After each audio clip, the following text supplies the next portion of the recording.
Hello, friends. I feel like it's been forever since I went live, and I feel like I should probably get back into the practice of it a little bit because you know what time it is.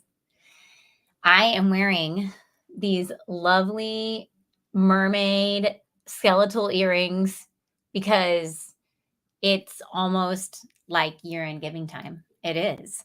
And so I thought to get my training brain on straight and to get your planning brains on straight, I should come on and say hi and give ourselves a little pep talk.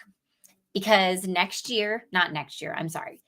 Next week, we have our webinar, our free webinar, 4 tips for a successful year-end giving campaign. I'm so excited. I'm measuring my campaign just like you guys measure yours. Check it out.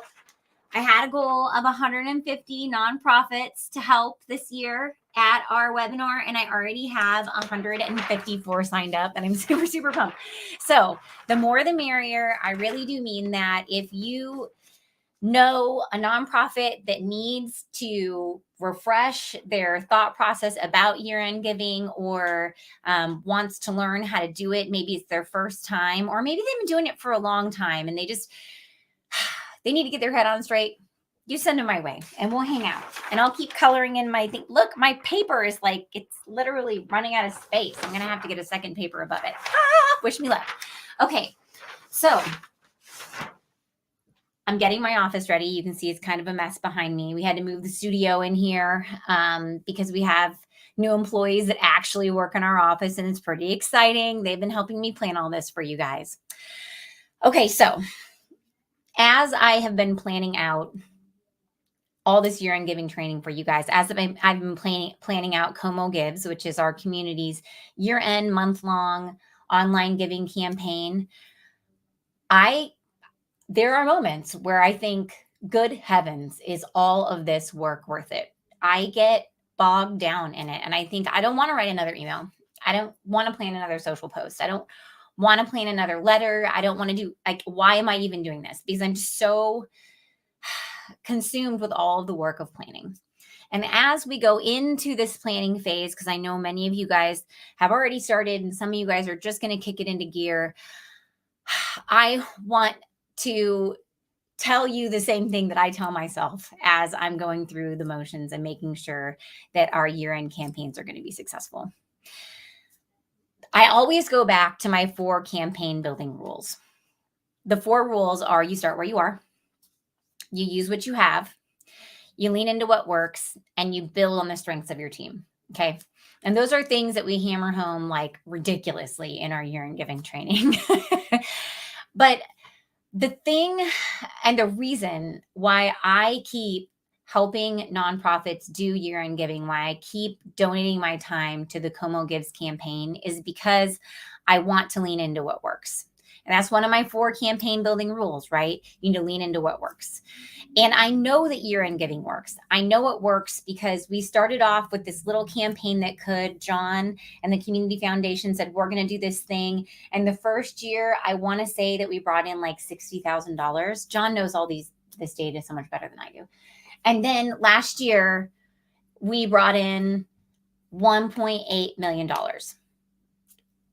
It grew that much. And now our community thinks of it as a staple. I know that it can work. And there's a reason why John and the Community Foundation chose to have this campaign at the end of the year. It's because year-end giving works. And we're going to lean into what works, right? So I just want to name very quickly a few reasons why it really does work. So that way, as you're planning, if you're feeling bogged down, you can, go back to these reasons why it really does work, especially if you plan it out, you learn, and keep moving forward every year in your campaign. The first reason is because, money is a really strong motivator, and saving money is a really strong motivator. And tax deductions are things that businesses and people think a lot about at the end of the year. They're wrapping up their fiscal years, and you can help them wrap them up even more successfully in some cases by allowing them the opportunity to give a donation to your organization. So that's just one of the reasons why year-end giving really does work. The second one is that Giving Tuesday.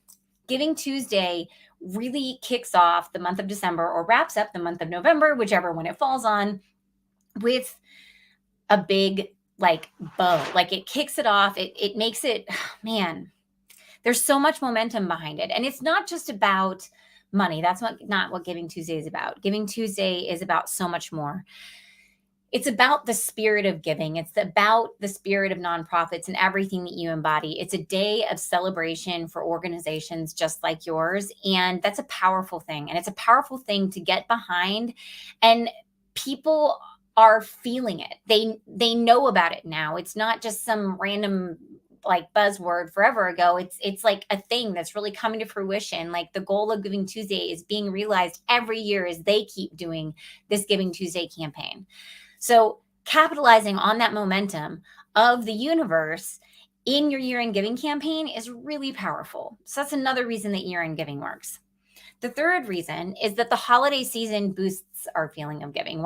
We're thinking about other people. Sometimes we're like freaking out because of all the plastic that's going to come into our house because our kids are going to get so many gifts. I swear I ended up moving one year because there was so much plastic that came into my house. It's like, wow. Children, who knew, right? And some of us might be lamenting having to spend time with family, but others of us are really rejoicing in this season of giving. And that is what the holiday season is all about. And it's in the forefront of everybody's minds. So they're already ready to make a gift. All you have to do is ask. And then the fifth reason and final reason is because there's a deadline.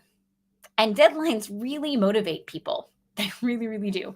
So this implied deadline of the end of the year is kind of a big deal. It makes people do stuff that they might not have done before. And it is a finite moment in everyone's year when the one year ends and the next one begins. And so that is, I mean, it's just like capitalizing on that same momentum like Giving Tuesday, but now it's a deadline. Okay. So my 5 reasons, right? I'm going to just name them one more time for you. Those tax deductions, they're a big motivator. Giving Tuesday, people are already primed. They're thinking about it. They're in the mood. The holiday season, once again, it's a spirit of goodness, a spirit of giving. They appreciate you and they know the great things that you do and they want to contribute to you. And then last but not least, you have this deadline, this end of the year deadline that motivates people to action.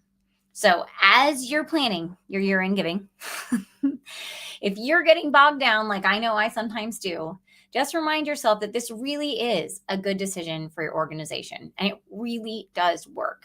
Como Gives and all the organizations that use this campaign to power their year-end giving, they are perfect examples of people who have time and time again stepped up and decided to do the hard work to run these year-end giving campaigns, and they really have paid off. So don't get bogged down. It's okay. Write it down on a Post-it. This is why it works, and it's going to work. Okay, so I will see you guys again, probably tomorrow, as I think of something even more important to talk about. And no, actually, I know exactly what I'm going to talk about. I'm going to talk about where to start. I'm going to talk about where to start with your year-end giving campaign. I'm going to give you guys the 3 big stepping stones that I use whenever I get started on a campaign. And make sure that if you know of anyone who would benefit from the 4 tips for successful year-end giving webinar, you let them know and they can sign up, because I want to fill up my whole paper, like all the way above 150. I want it to be way above. I want to put another piece of paper above it, and I want it to be like this tall. We can do it together. Okay, until tomorrow. I'll talk to you then.